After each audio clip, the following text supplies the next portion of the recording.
Thank you so much for joining us for our What Worked in 2023 and What's Next webinar. I'm fortunate to be joined by Atva Priso, our Chief Strategy Officer of Moore Digital, Greg Fox, our Chief Strategy Officer of Moore, and Sal Pietro, who's the Chief Community Officer at Fundraise Up, who we did this in partnership. And I also want to recognize Microsoft, who we did the report in partnership with, and also helped with the marketing in this webinar. So thank you to them as well. With that, I will kick it over to Greg to talk about direct mail results in 2023. Well, great. Thank you, Nick. I want to start off by saying that the purpose of the analysis that I'm about to share was to help us better understand donor behavior from the ground up, looking at campaign level performance. And so to do this, we conducted a comprehensive study of a large number of nonprofit organizations and their direct mail campaigns in both 2022 and 2023. The data is based on more than $800 million of total giving and 17 million individual gifts. Our goal today is to really look at some of these high-level results, help you understand what happened in the past, and therefore help you understand how to prioritize strategies for 2025 and beyond. So with that, Nick, we'll go forth. In 2023, total giving through direct mail was down about 5% as compared to 2022. And the total number of donations declined about 9%. And these are consistent numbers that we see across the industry through other through other reports. So it's good to see that what we're going to be talking about is consistent there. So with all that being said, our overall findings are this, is that despite what many people might have us believe, DM as a both media and a channel of giving performance is consistent year over year. Direct mail is stable and is largely predictable if indeed you use data as your guide. We find that the issue that most of us are facing right now is less about the performance of direct mail, but rather the need for, rather setting unrealistic expectations for what it can produce. Obviously, acquisition performance is our greatest challenge, the greatest threat, and will continue to be so as we move into 25 and before. And the other thing is that we sort of found is that data is suggesting to us that the declines in DM revenue are not due to an increasingly number of offline donors going online to give, as there is no significant increase, no significant change in the rate in which offline donors are giving online for the first time. And we're gonna dig into that a bit more. Next page. So when I say consistent, so for overall performance metrics were comparable to 2022. You can see that that on a per piece basis, our response rate in 2023 was overall acquisition, renewal, and lapse combined 1.9% compared to previous year of 1.94. So a very, very small change in the response rate. The average gift continues to increase as shown here, up about $2 for 0.4%. And it was important to note that we're not seeing a tremendous migration of people giving larger gifts. People are tending to give about the same as they always have. And you're just getting fewer lower dollar donors to give, either through performance issues or targeting issue. But overall, for the year, the benchmark organizations received about 3 cents more per name mailed in 23 than they did in 22. So thus, the decline that we're experiencing in revenue, less about response, less about performance, and more about the volume of mail declining nearly 8% year over year. And just to put it into perspective, these organizations that were part of the benchmark, that represents about 80 million fewer pieces in the mail for these organizations than they mailed year over year. So shrinking donor files and higher costs continue to impact what we do as direct mail fundraisers. Active donor universes continue to decline. Last year alone, it was about 11% lower in 23 than it was in 2022. And looking at it over a 5-year basis, active donor universes are down about 35% year over year, or within those 5-year periods. So it's a big decline. And that, coupled with the fact that DM package costs continue to increase, going from 52 cents to 55 cents in 2023. And just think about it, in the benchmark group that we looked at, that equates to about $2.5 million more in mailing costs to just mail out the same volumes as they did in the previous year, if indeed they had. Reduced budgets and our flat investments are really causing us to focus on greater efficiencies. And to do that, with marketing budgets remaining tight, the quest for higher ROIs on all things that we do are remaining paramount, forcing more organizations to use enhanced targeting and other audience optimization strategies and tools to generate more revenue from fewer donors to meet the expectations of growth that many organizations are faced with. Now, looking at it by program. So we're seeing that in both acquisition and lapsed renewals, higher average gifts are continuing to offset the decline in response rates. So you can see that acquisition and lapsed, the percent of mail volume being sent out in the market for those programs was down nearly 9%.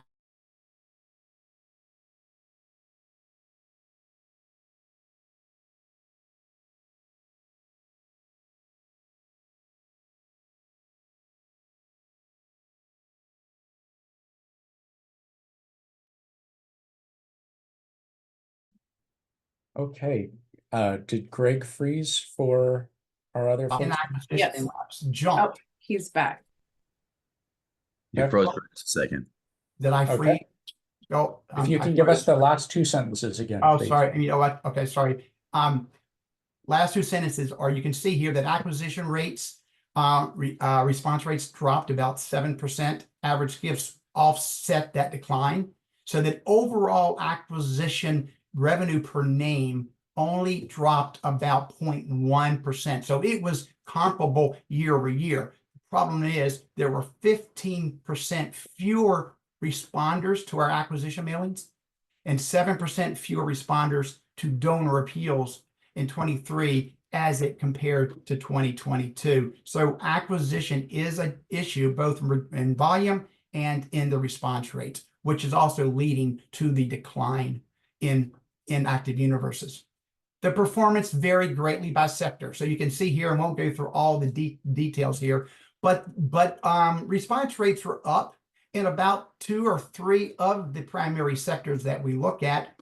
Average gifts were up in the majority of them, and the revenue per name was down in 4 and up in the others. So a lot of it depended on the rate and the volume of acquisition to donor appeal and the overall performance. Faith communities tended to fare better from a revenue perspective, as I'll show you, despite the fact that they were seeing declines in response rates, lower average gifts, and lower overall income per name. So these metrics don't always tell the total story, but it's a good indication of how different actually these sectors are and the types of donor behaviors as these within these sectors.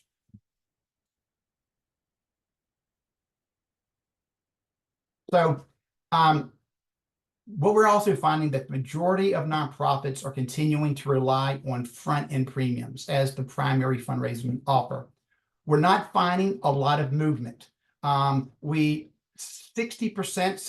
or more of the mail volume that was sent out in 2022 and 2023 included some sort of premium. Name labels and notepads continue to be the most used premiums. And for those that aren't using premiums and relying on primary quote non-premium packages, matching gift offers and donor supporter cards were used in nearly 70% of those packages. So the market is inundated with labels, notepads, matching gift offers, and donor supporter cards. The average response rate to a premium acquisition package declined 6% to about 0.88%. Non-premium response rates declined 20%, down to 0.42%. And in the initial gift only, premium acquired donor value was about 11 cents greater than that of a non-premium donor. And it's consistent year over year. Now, you would have to look at long-term subsequent giving value of a premium to non-premium donor to understand that. But at least on the initial gift, premium, based upon the response rates and average gifts, premium acquired donors did 11 cents greater than a non-premium donor. And we have a question in the chat. Can you define a donor supporter card for those who haven't Yes. sent? Yep, a donor supporter card is, you think of it as a plastic membership card, a credit card.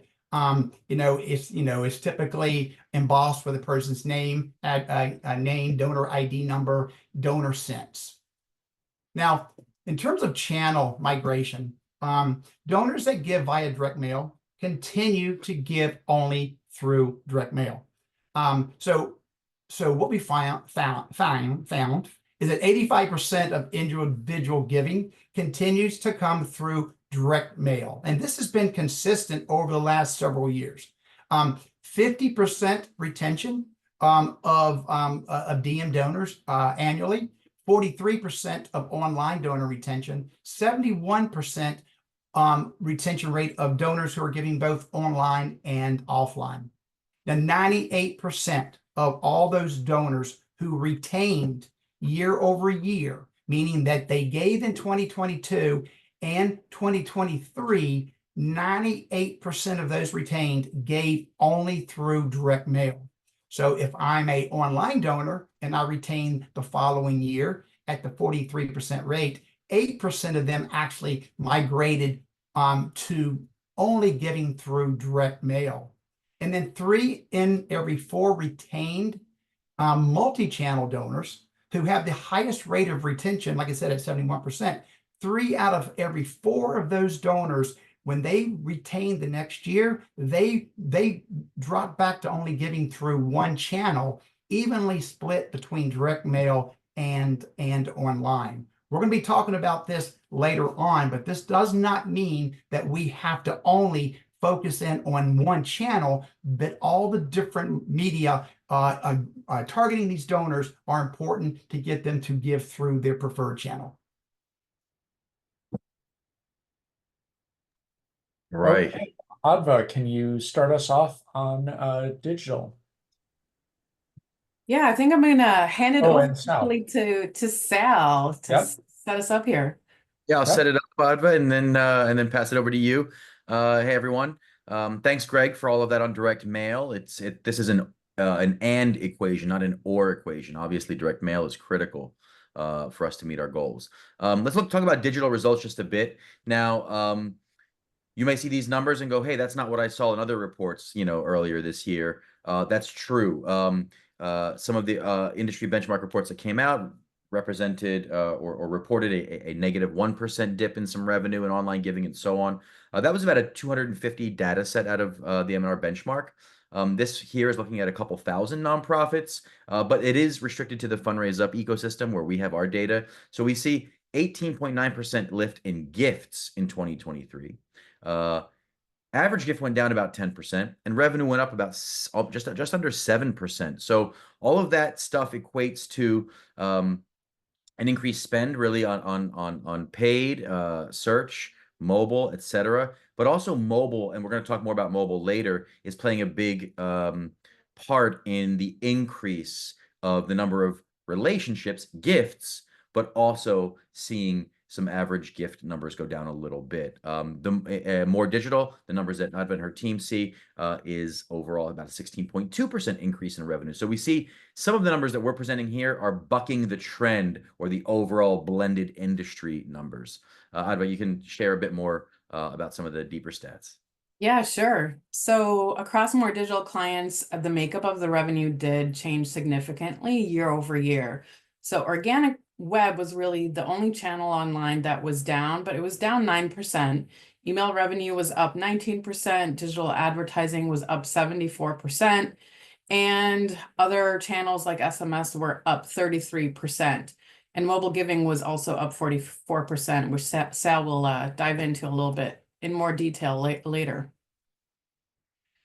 In December 2023, online, we were up 11% year over year. We saw a lot of growth, especially in texting, 225%, paid social, 102%, programmatic was up 84%, and less increases, more flat on paid search and email. Okay, so we do have some, that's what's in the report. We do have some updates for 2024 so far. Greg? Yes, through August of this year, we're continuing to see a decline in direct mail performance or direct mail revenue. It's down 5%, which is the same decline as it was last year, and contribution totals are down 10% year over year. And you can see here by this chart that there is a lot of volatility in giving on a month by month basis. So that's why it's important that we look at it in a total rather than just in the lens of a month over month basis. The sector performance is largely down. The only sector that we are seeing any year over year growth is in faith communities, and those are organizations largely that are raising money for the Israel and the Gaza conflict. And there's an outpouring of support for those organizations ever since the end of the last quarter of 2023 that has continued to get into 2024. Health disease sector is down 10%, which includes about 39% decline in the month of August alone. So you can look here, look at your sectors and see how you are faring year over year. And Greg, we do have a question in the chat. They're asking, recap, is mail fundraising effective or recommended? And I know that one of the things that you talk about is how these numbers are volume dependent, not looking at response rate to individual piece. So can you talk a little bit about the effectiveness of direct mail generally? Right. Well, I mean, I could probably speak the entire time about the effectiveness of if you can give us the 30-second version of that answer. Right. So, as we saw before, these are high level numbers that we're looking here for 2024. We don't have the details beneath it, but what we do understand, consistent with previous years, it's more of an issue right now of mail volume being lower, active donor universes being lower, and if there is any weakness or softness happening, it is in new donor acquisition. But direct mail is still a very viable and strong media and channel for those donors who are over age 65 and above, oftentimes the only way you have to reach that important audience. And we'll talk a little bit about how mail is effective at creating an omnichannel donor later on, especially for younger people. Another question is direct mail giving down because of political direct mail, as a teaser to some of what we're going to talk about in terms of the election? Well, I will have Ava address that, but just simply say we don't believe it is a primary factor. And as you can see, this year's giving was down in January and February and March at a greater degree than any other month this year. So it would suggest that it's not being influenced by the political environment, nor have we seen that historically. Sure. And we have a couple of questions about the participants in this study, what sectors they're in. These are all folks who, can you talk a little bit about the composition? Yeah, so there are, in this view, there are 175 different organizations. This is caging data only from a number of different caging services that we aggregate theirs. And the number of organizations within each of these sectors varies, but there are at least half dozen to a dozen or more in each of these sectors.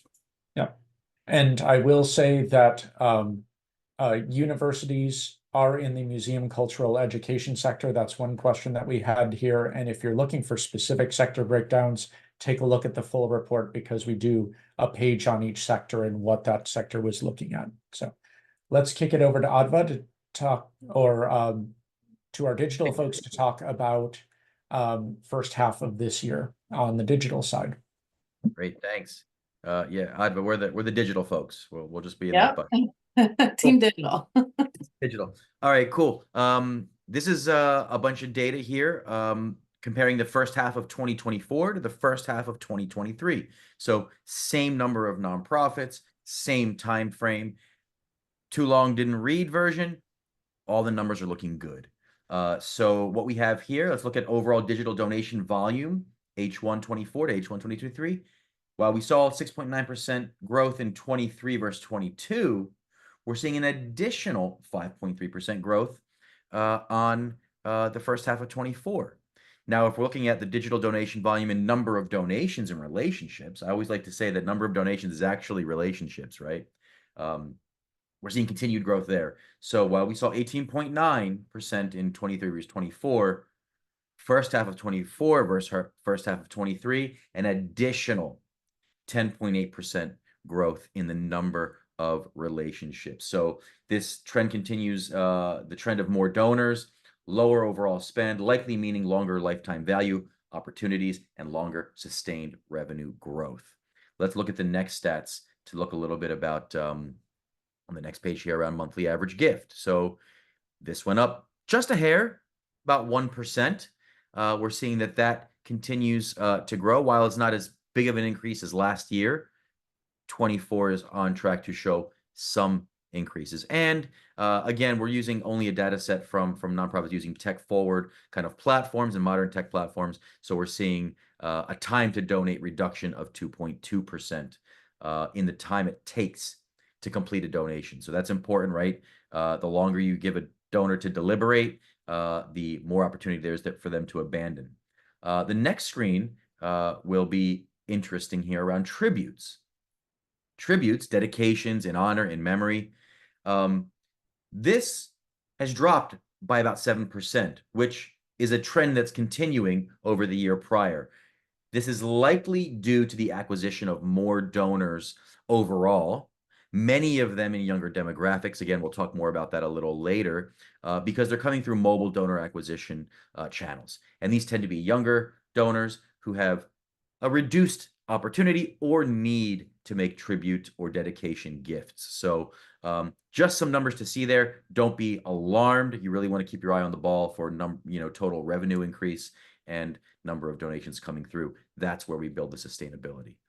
So that's we have a question in the chat about the definition of modern tech forward platforms. Can you go into that a little bit? Sure. So this data set comes from the Fundraise Up platform that is using donation forms and experiences that are leveraging mobile payment methods, right? Apple Pay, Google Pay, doing things to make it as easy as possible for donors on a mobile device or even a desktop, by removing as much friction as possible, auto-completing the addresses they type, giving convenient payment methods that don't require necessarily whipping out your credit card and typing out the numbers, but using a digital wallet. So that's a high-level definition of what that would refer to. Okay. Thank you. And so that's all precursor. That's all what happened. Now, the folks, what we really wanted to delve into is what made the people who grow last year, and as themes that we'll go forward with for the rest of this year and onward. Like, what can we learn from what we've seen here? So there were three themes that came to us. First was thinking audience, not channel first, improving audience building across channels, and improving messaging and customization of that messaging. And so we'll talk about examples for each of these themes from organizations that saw growth last year because of these tactics. We did have a question in the chat about what we're recommending for especially smaller organizations as tactics. And one of the advantages of being with a smaller organization is you may not have built up the silos and the bad habits that a larger organization has already done to be able to say, here, and you can look at a donor as a donor first rather than as a mail donor or as a digital donor, that sort of thing. So Greg talked a little bit earlier about how mail folks don't shift all that much, but when we classify people by their channel, it ignores that they have everyone has a mailbox, they have a TV, they have a computer, and there is some fluidity among these folks. Our Simio Cloud data shows that there's millions of dollars of opportunity from people who gave in one channel one year that went into another channel the next year. And in fact, when we look at revenues in just one channel, we can get this deceptive picture. So here's a human services organization, and we saw this for a lot of different organizations. And this will answer one of the questions in the chat about typical age group for digital donations. You can see here, if you look at this, you'll say, oh, the male donor is 70 plus, maybe 60 plus. Those are where your donors are. If you're mailing folks, you should skew your mailings toward those folks. However, what we did with this organization is we did a matchback. These are acquisition donors to say and said, how many of them gave online? And when you look at that graph with others built in, you can see it's 50-year-olds, it's 60-year-olds. And then before you get 70 and above, it's 30-somethings and 40-somethings. They're giving because of mail, but they're not necessarily giving to mail. And so if you go in with a single channel mindset and you're measuring mail donations by only those people who mail back the form with a check, you're missing out on these younger audiences who give because they received a mail piece. And so there's great opportunity here in this type of omnichannel attribution. And Adva is going to talk about one organization and how they've been able to grow because of omnichannel results. Yeah, so just going into some examples of specific organizations and what worked for them in 2023. This is really a great case study, a long-term case study of a large children's health organization we work with that made the transition to audience-first fundraising, where we start with the individual and figure out the best communication and channel for them, versus starting with the channel and communications and deciding who should receive them, which is how typically nonprofits are going about fundraising historically. So this children's health charity made this transition over the past decade, starting in 2013. And they had a modest donor file then. They started with direct mail, they added DRTV, they invested in digital, call center support, web, customer care channels to have a frictionless donor experience. The DRTV program drove a huge awareness and donor acquisition, which quickly led to an increased focus on the phone and web experience. They then built an online experience that enhanced donor acquisition and retention and invested in search, social, and connected TV, as well as content marketing. So they get all of the interest that was being generated across the program. And today they deliver a complex audience-driven omni-channel program that reaches key audiences wherever they engage. And they've seen 1,470% growth in this past decade since they launched. And in 2023 alone, they increased their revenue by 6% and generated 5% more gifts in what was really a down year for their sector. And we have a couple of questions in the chat about what it means to go to an omni-channel audience first way of looking at things. So the first one is, what is a channel versus an audience? And the way I'd sum that up is you're looking at, traditionally in a channel focus, you'll say, I have this channel or I have this communication, who should get this? An audience first mindset is, I have this donor, what communications should they get? And it makes a real difference when you look at, and Adva's going to talk about this in a second, real donor journeys. When you're saying this is the optimal donor journey for this person, and it's customized and it looks very different from a person who may have come in from that same channel, but is a different type of person. And then we have another question about the interplay between channels. Are we suggesting a direct mail ask with an online donation option like a QR code? I'm going to kick it over to Greg for this, but I'd say that what we're seeing here is not just people who are doing the QR code, although that can be effective. We're seeing people who get the mail piece and of their own volition go online. So Greg, do you want to talk about that? Yes, so that's a great question. I think you're seeing more and more organizations putting QR codes on their response forms.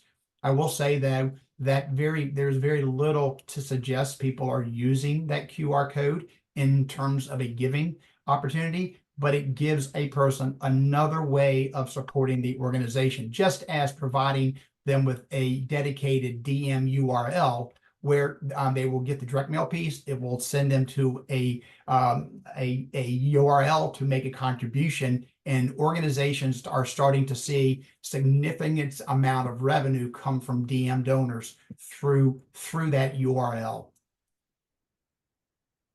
Yeah, and I think there was a question too about how long is the attribution window for direct mail to online, and Greg, feel free to jump in, but at least when I'm looking at it from the angle of online co-targeting via ads that we do, so programmatic ads, display especially, that works very well. Typically, we run that campaign about 2 weeks before the in-home date of the direct mail piece. We continue to run it about 3 weeks after that. And then typically it takes us about a month after the in-home date to just allow everything to kind of settle, to start doing a matchback report where we actually, look at who gave online that was attributed to those ads and match that back to the folks that got the mailing, so that we can see where that connection lies and where the folks that got that co-targeted ad or communication may have gone online to make that donation because of that direct mail piece. And we have a couple of questions about that, further questions about that attribution. What we're doing in that matchback is, because it's an acquisition audience, these are folks that wouldn't have necessarily a reason to go online and make the donation. And so it's tracking here's the person who received the mail piece.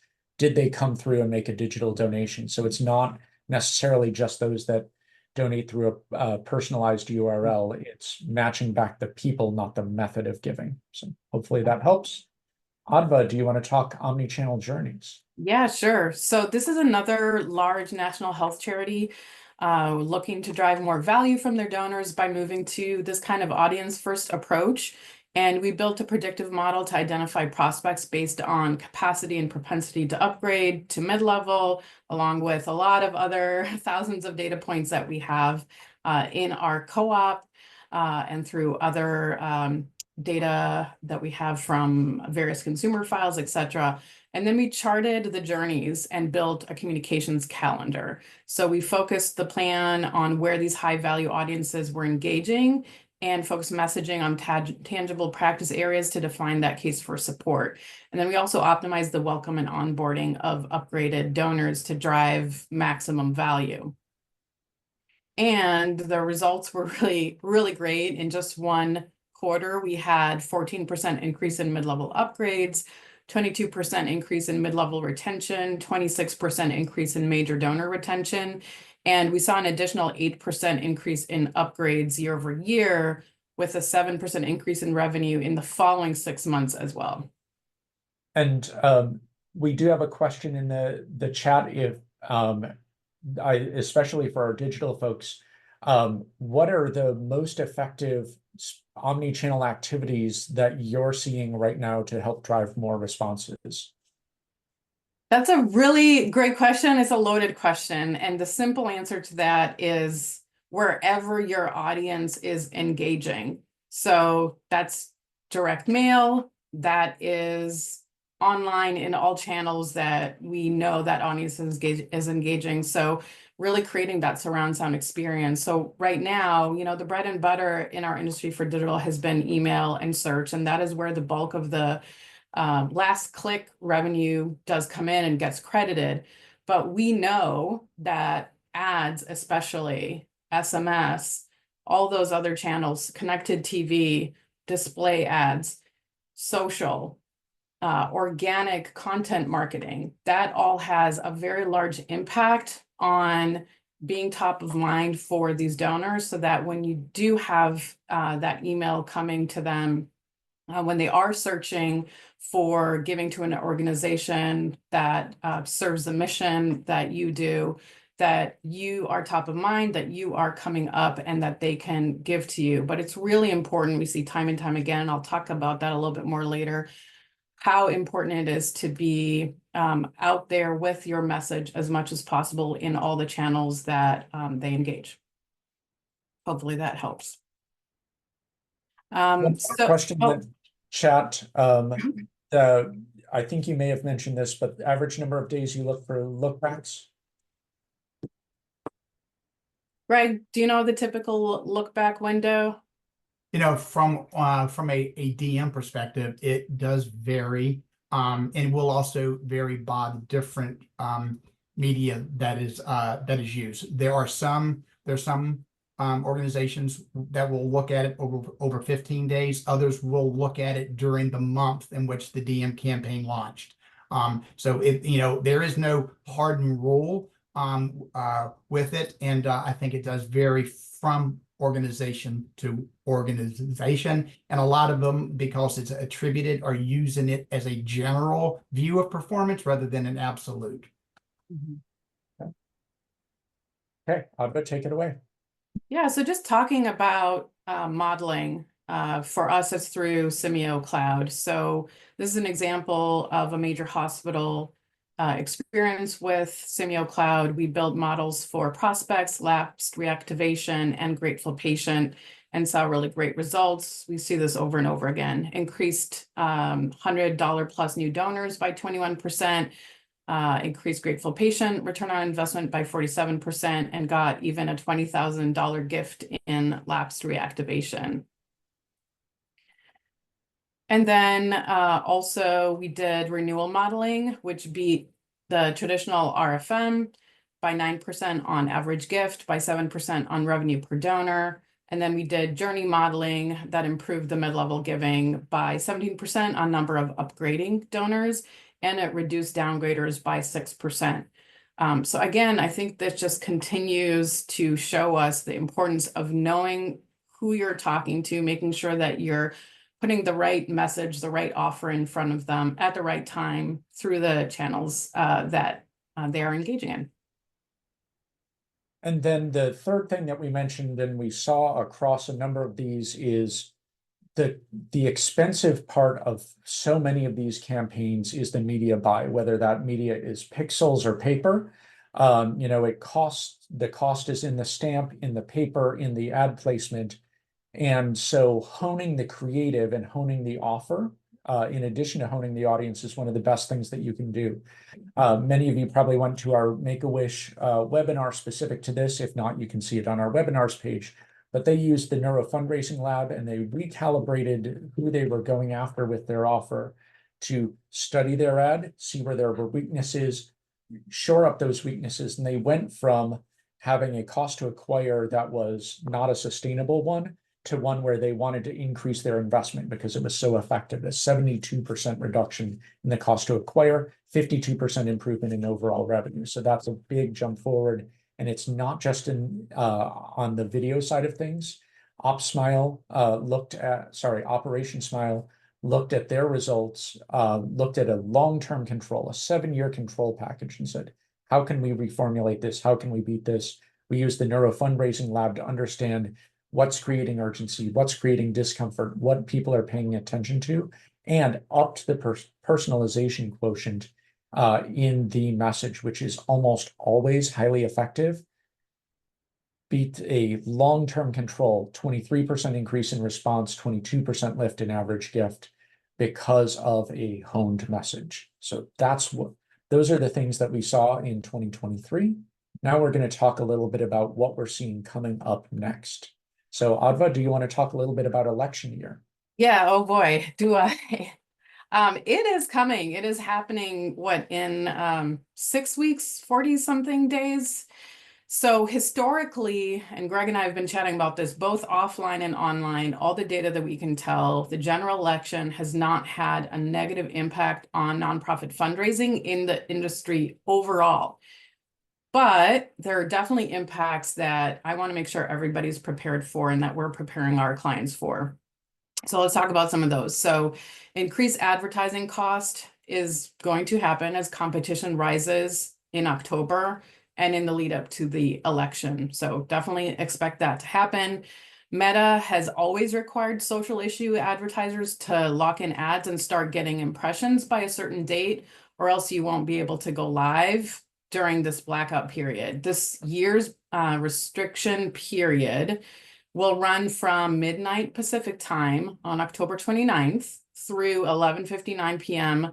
Pacific time on November 5th. And we're aiming to go live with any new ads for that time period by October 25th. Also, some C3 organizations can connect to relevant topics in the media to see an increase in revenue without being political. And C4s can, of course, tie in more directly to issues their audience cares about that may be impacted by those elected. Also, people who live in swing states will be even more inundated. So evaluate metrics within distinct markets if you can, heighten awareness there, be more visible if you can, but at the same time, lower expectations on response during the election. So I think you want to be out there. I wouldn't slow down. We've seen that not go well for folks. So keep things going, but also just kind of hedge your bets and manage expectations there. We also know each year inbox competition is really, really stiff. And I think this year we're already seeing the impact on email deliverability because of recent changes by Gmail and Yahoo, which made IP and domain reputation stricter.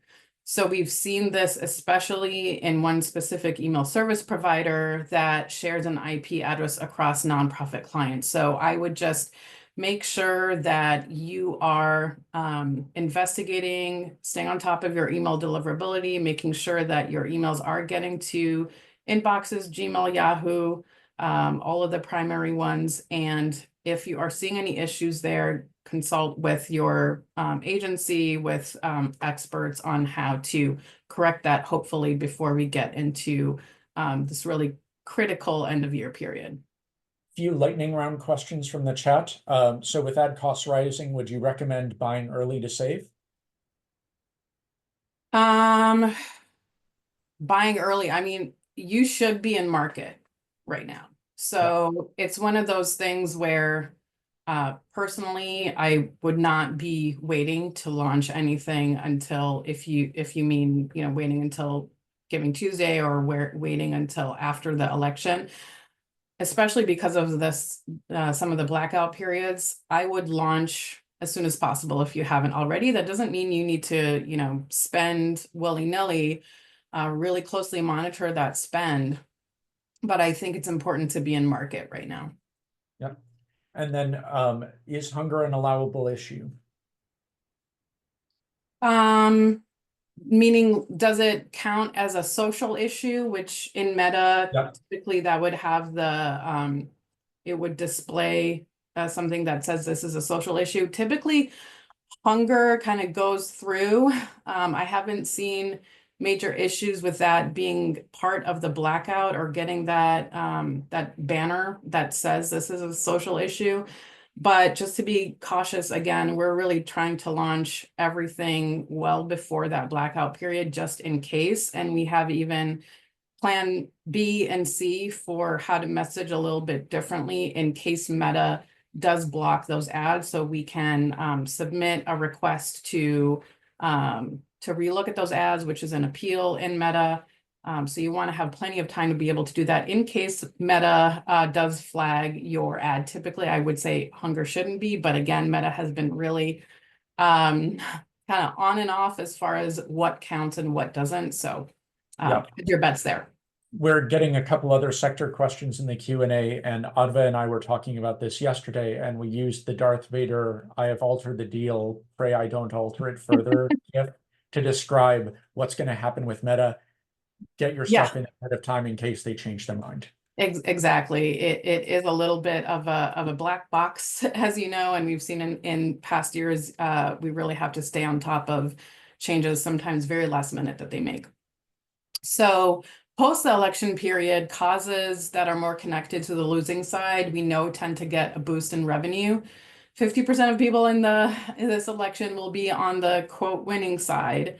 So think about what messaging might need to shift depending on the various outcomes, and plan those communications for different outcomes. Have a plan A and a plan B, depending on those election results. I'd also make sure you have a rapid response process in place well before November. So that's basically now, if you don't already. We've seen time and time again that those are able to quickly shift plans in response to data, results, or news, generate the most revenue. So just make sure you're staying relevant. And then there's just tactical things that are really kind of best practice now around Giving Tuesday and end of year, using Giving Tuesday brand elements. We've seen that work well. Those are available on their website. Using matches when possible, dynamic countdown clocks to give that sense of urgency, having multiple versions of ads running so you can pause what's not working and ramp up spend where it is working. And then on day of Giving Tuesday and New Year's Eve, at least, this is at minimum, have AM, PM, and late PM email sends. I know that sounds like a lot, but those are the days that generate the most revenue around those times.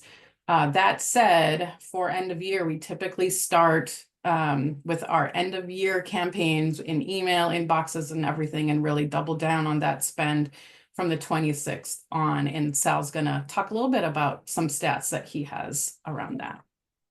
And we should also mention that we have a digital testing webinar coming up that you can register for additional testing recommendations.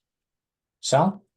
Great. All right. We might run a little over. I'm going to be choppy. There's a lot of data, a lot of stuff to put in here, and we still have a little bit to go. All right, Giving Tuesday, end of year trends. We're looking at 21 to 23. We see consistency across those last few years in the trends we're going to look at. Christmas, for definition, is 24 to 26. End of year is December 31st, and Giving Tuesday is Giving Tuesday, which, by the way, this year falls in December, which may be a good thing because it dodges the November election window, and it may be a bad thing because it falls into December giving. I don't know. None of us know. We'll find out. Next slide, please. Okay, so Giving Tuesday, end of year trends on conversion rates. So Christmas, you're looking at between 10 a.m. and 6 p.m. That's the sweet spot for your conversion. That's where it kind of holds in getting folks over that Christmas period. Otherwise, looks like any other day. Giving Tuesday and December 31st are so similar that we just merge these in. And that really starts at 10 a.m. And that giving conversion and that intent to give really continues through midnight. So like Adva says, those late night sends, they are useful. They cut through the noise. Next. We can look at conversion trends a little bit here. Beyond the time window. So we zoom in a little bit, we're going to see the highest conversion rates on your emails and newsletters and organic search. While email typically sees about a 26% higher conversion rate over the blended average on Giving Tuesday and December 31st, it's more effective by multiples here. So we see email being a strong player in those dates. Next. We'll look at average gift amounts. So let's look at the average gift amounts. We see the highest average gift amounts in order are the 31st, then the 29th, and then the 30th. So you've got those people getting an early start on the 29th, those people coming in right at the bell on the 31st, and then the 30th is coming right after that. December 26th comes right after this. And it's well ahead. And if you get the chance to see the recording and the slides, zoom in, you'll see it's well ahead of the average gift size on the 24th and 25th. My assumption, I'm done spending. I have the day off and I don't have that anxiety with all those expenses. So my average gift goes up a little bit. Christmas Day, Giving Tuesday, Christmas Eve, they rounded out the bottoms there in the average gift amounts. We're still seeing high numbers, but in the average gift amounts, those are coming in a bit lower. Next, let's look at source. So your average gift by source. Organic search shows the highest intent, i.e. motivation by the donor, and that's reflected in the average gift amount. The lowest comes around social media and paid social, likely due to significant dependence on mobile devices and therefore younger donor demographics and therefore lower gift amounts. It's okay. These are new donors. If you're converting them, they are new relationships. We'll take it, but we just have to make sure we have the context and the understanding around that. For that, I think we're going to go over to Greg to talk a bit about mail. Yeah, I'll just, say is that the audit we did reconfirmed several things that we thought. One, it's a highly, highly, highly competitive marketplace. It's a saturated marketplace within the mail. We have less donors receiving more mail. So that puts more pressure on us as nonprofit organizations to get more from less. So that means that we need to be hyper targeted. And by that, we need to use data to identify and target unique audiences within your program, within your prospects, based on their interest, based upon their behaviors, and make sure that you give them relevant content. We showed that there's a lot of common packages being mailed. So brand awareness is so also vital. Make sure you stand out in the mailbox, and when you do, make it simple and easy for them to read and to give. Know that men and women digest mail differently, so understand how to communicate to them separately. Use omnichannel outreach to your advantage. We're seeing trends now that CTV is enhancing DM performance for certain type of organizations. So understand what your messages are, understand what people are responding to. Testing is expensive. Test less but more effective things. And the other part of it here is that as the common donor, the typical donor universe is declining, how are you going to reach new audiences? And you might need to have different metrics in place, different ROI expectations for when you are targeting these new audiences. But in order to sustain the viability of mail, which is historically shows that it continues to perform at past levels, we've got to continue to maximize its potential.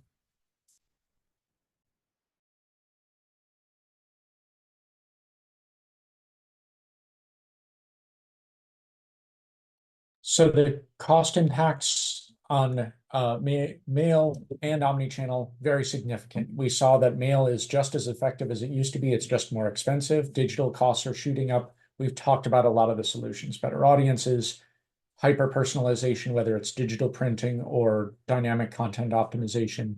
And we've talked about testing. The other part of this is we want to have warm leads in place. Can someone download a white paper? Can they volunteer? Can they walk? Those are people who are raising their hands and say, come to us later on.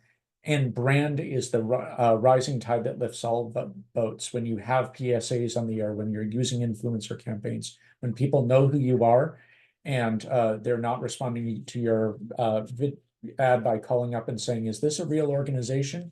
Having that baseline in place is very helpful as a way of defraying costs. And then Adva, can you talk about first-party data? Oh boy, can I? Yes. So there continue to be more and more regulations about how we can use consumer data in advertising. Probably heard Google recently announced that they're not doing away with third-party cookies, but they are slowly rolling out more and more permission-based browsing, which can have significant impact on our ability to target and track ads. So overall, giving consumers more of a choice on how their data is used and respecting their privacy, that is a good thing, all for that. But we just need to be prepared and shift how we do business, testing cookieless advertising and channels that don't rely on cookies like connected TV and audio. And to do this right, we all really need to invest in ensuring we have as much first-party data as possible on our house file and invest in acquiring new leads so you can target more effectively. And then focusing on getting permission and mission specific data as well. Also, with AI taking over Google and Bing search, organizations are going to need to focus on value add content marketing to maintain organic results. So on their website, think through what value you are giving folks who are coming to your website or that would come to your website. And we're learning that likely next month, Apple will launch iOS 18.1, where they will start summarizing all text notifications and email previews in their native mail app. And that's going to summarize the email in pre-headers versus using the standard ones that we code into emails. So again, test and think through the content that is in your subject lines, first few sentences in your messages as well, to help mitigate any issues there. Awesome. That cookie looked like a soft batch chocolate chip. It makes me want to snack. But we have a few slides to finish up here. Hang in there, everyone. We're almost here in the tail end. So better preparing for mobile. This is a land of opportunity for nonprofits. Mobile conversion still, as an industry, lags desktop. We have to get past this mobile mindset and have different messaging, different experiences for those that are wanting to give through mobile. And using better tech, modals, on-page, mobile interactivity, express payment methods, and so on is going to get us there. Let's look a little bit at some of the numbers and what this means on the next slide. So here we go. Oh, here we go. Okay, so let's put some context. All the web traffic, all the web, nonprofits, for-profits, everything. 77% happens on mobile, 23% on desktop. Of all the money that's floating around the internet, 65% on mobile, 35% on desktop. That reinforces lower average transaction spend on a mobile over a desktop. I'm usually going to buy my plane tickets when I'm on my computer, not on my phone. Next, let's look at the nonprofit space. By comparison, we see that for nonprofits, 57% of traffic happens on mobile devices and 43% on desktop, but conversion, as far as the number of donations, goes way down. That means our donation experiences, the way we're catering to them, is not allowing them to give the way they need to. We're still seeing 75% of donations happening on desktop. That gap between the 25 and 57, that's our opportunity. That's our opportunity space. Let's go into the next slide and look a little bit into this. So we see some industry benchmarks. They're reporting about 20% of donations happening on mobile, despite them accounting for so much of the web traffic. The takeaway on there is mobile giving offers the most opportunity for growth. The Moore 2023 report that we're covering here states 43% of donations come from mobile with more clients. So obviously that's growing year on year consistently, by the way. And if you're working with digital acquisition agencies and folks that are driving that channel for you, you can attribute more than double the industry standard to mobile as a channel. Remember, these are younger, these are longer lifetime value, these are longer stewardship. Nonprofits using technology to remove friction, many of them using both the agency like Moore and a platform like Fundraise Up or whatever you're using that's going to cater to mobile in a big way. They're seeing the highest performance, and they're seeing 56.6% of donations coming from mobile devices. So that's a lot. That's a massive lift over the industry average blended. Next slide. Quick little case study and what that can do. So this is based on an international humanitarian relief nonprofit here in the United States. Prior to mobile optimizing their giving, they had a 50-year-old and over target demographic. That's where they said, we're going to spend only on ads for that demographic. And as a result, that's where they got their conversion. That's where they got things to go through. This is before, again, a mobile optimized experience. 70% of revenue came from that demographic, 40% of donor records. 1 year after rolling out a modern giving platform, 25 to 50 is now 55% of revenue and 75% of the donor records. So that growth outpaced the growth in other demographics. So that's new donors. So the result there is a mindset shift internally. Younger donors do want to give to us. It's not just older demographics. Internally, they have an ad spend change. I guess we should include mobile and younger demos. And revenue and donor relationships all increase. So what can you expect? The next slide will tie it up here. And I encourage everybody to take the dive and drive into mobile if that's something you want to grow. Do expect that average gift will go down. This is typical. It's normal for mobile donors. These are mostly net new revenue and net new donors that otherwise wouldn't have given. Your average gift is more useful and more powerful of a metric to measure yourself by when you have context around it with parameters like the mobile, which device type, what was the channel, and so on. Sometimes it's okay to have an overall nonprofit, your organization average gift go down if your revenue is going up significantly. Optimizing for mobile is going to attract younger demographics, give you opportunities for longer LTV, but it does add the responsibility to steward donors for a longer period. So you really have this, do we keep refilling aging out donors, or do we need to steward donors for a long time, a longer period?